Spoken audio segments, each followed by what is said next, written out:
Ban ते बले जिमि चहकागू जिमि ससु चहै नाग हरि भागू जिमि चहै कुशल अकारण कोहि सब संपदा चहै शिव द्रोही। बैन ते बले जिमि चहकागू जिमि ससु चहै नाग अरु भागू जिमि चहै कुशल अकारण कोहि सब संपदा चहै शिव द्रोही। इस प्रकार सीता स्वयंवर में दुष्ट राजा नाना प्रकार का वार्तालाप करते हैं। तब इस प्रकार ज्ञानी राजा पुरुष कह रहे हैं कि इस राज समाज को देखकर लाज भी लजा जाती है। अरे उस समय तुम्हारा बल प्रताप और वीरता कहाँ गई थी? जब धनुष उठाने के लिए गए हुए थे। ऐसी दुष्ट बुद्धि है, तभी तो विधाता ने तुम्हारे मुखों पर कालिख लगा दी है।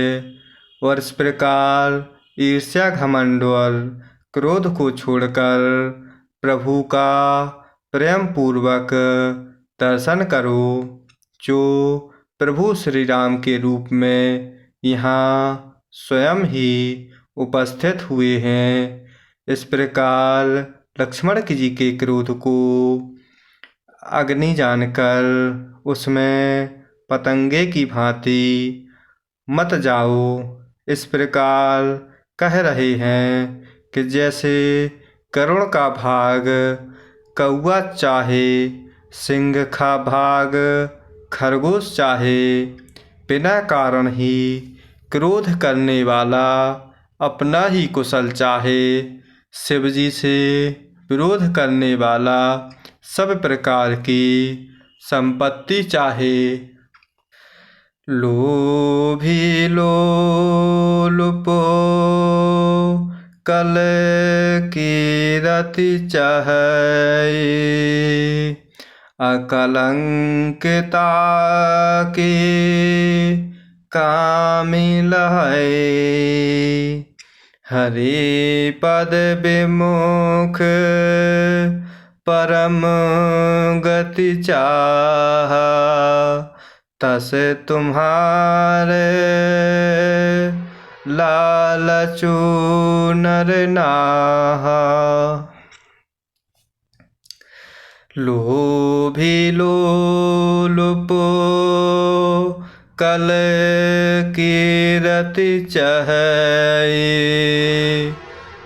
अकलंकिता के कामी लहै, हरि पद विमुख परम गति चाहा, तस तुम्हारे लालचू नर नाहा।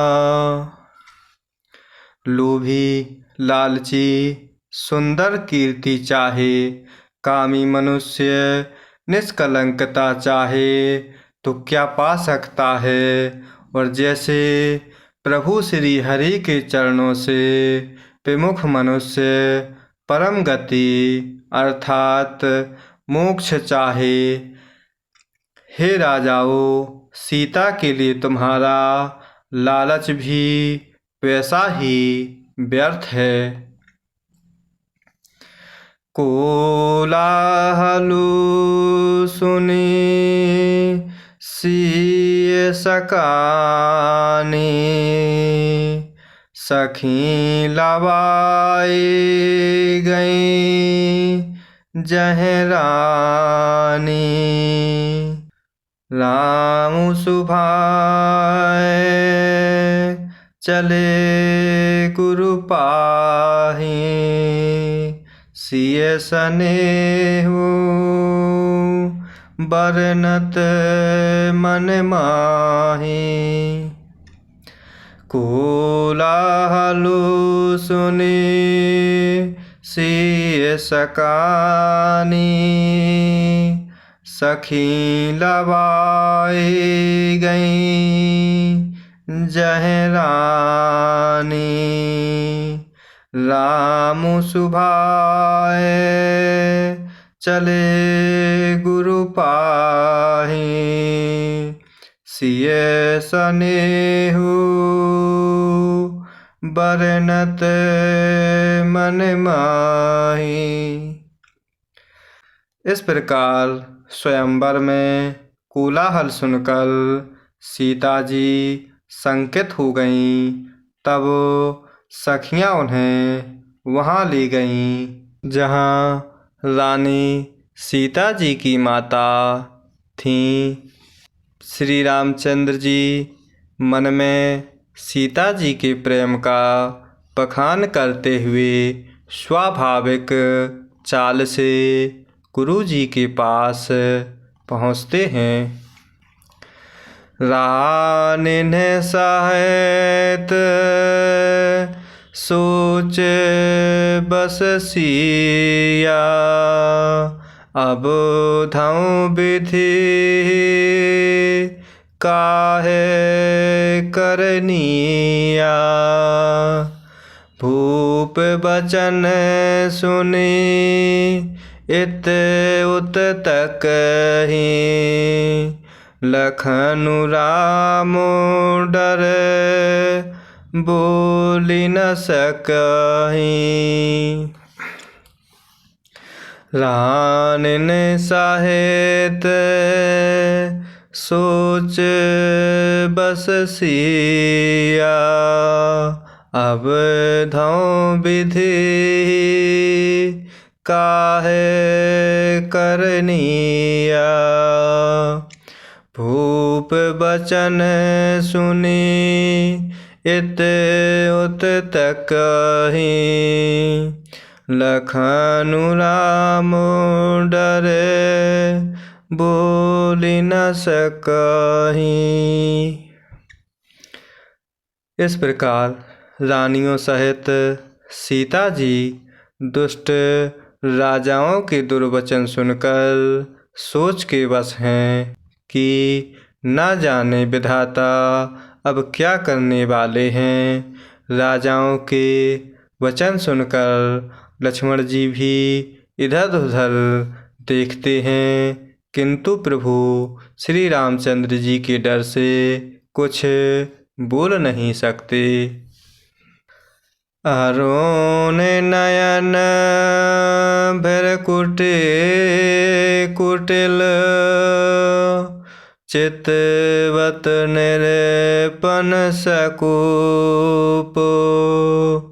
मनहु मत गजगन निरखे, सिंह किशोर ही चूप। अरुण नयन भृकुटि कुटिल, चितवत निरपन सकुप। मनहु मत गजगन निरखे, सिंह किशोर ही चूप। और इस प्रकार उनके नेत्र लाल और भौहें टेढ़ी हो गईं और वे क्रोध से राजाओं की ओर देखने लगते हैं।